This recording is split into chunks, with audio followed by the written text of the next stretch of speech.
Bonjour à tous et bienvenue à notre preview Moto-Axe pour le Grand Prix du Mugello qui arrive très bientôt. Ce Grand Prix du Mugello donc, qui avait été annulé l'année dernière. On avait vu en 2019 la victoire de Danilo Petrucci sur sa Ducati.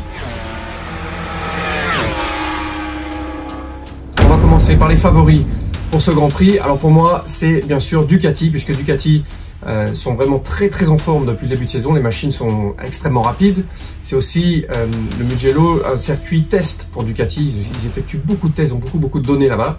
Et bien sûr, Ducati, ils ont 3 pilotes qui sont extrêmement rapides en ce moment. On a Jack Miller qui lui a gagné les 2 derniers Grands Prix, donc à Jerez et au Mans.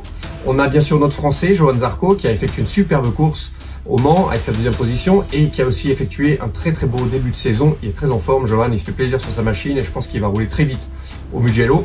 Et bien sûr, on a l'Italien Pecco Bagnaia qui sera à la maison sur la Ducati et qui lui aussi est très en forme depuis le début de saison.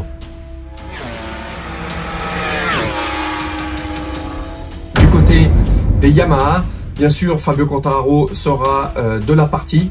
Alors, du côté Yamaha, on avait vu une grosse performance aux qualifications. En fait, les Yam étaient très rapides en 2019. Par contre, en course, ça avait été un peu une galère pour eux. Alors, pour moi, ça va être rectifié cette année, puisque, en fait, l'année dernière, donc, le nouveau pneu Michelin arrière a vraiment aidé les 4 cylindres en ligne, les Yamaha et les Suzuki. Et je pense que pour cette course à Mugello, où on passe beaucoup de temps avec beaucoup d'angles, donc avec les 4 cylindres en ligne, le nouveau pneu Michelin va les avantager et je pense que Fabio et les autres Yamaha vont pouvoir se mêler à la lutte pour la victoire.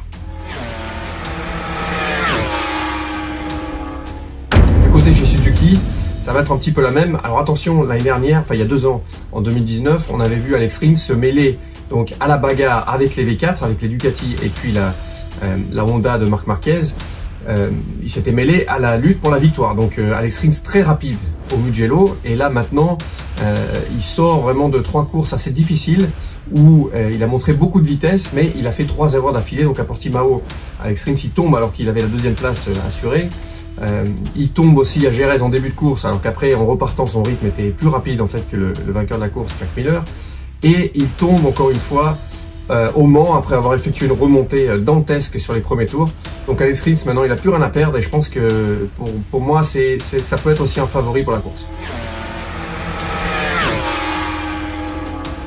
Joan Mir va aussi faire partie de ses favoris, donc on pourrait avoir vraiment une grosse bagarre.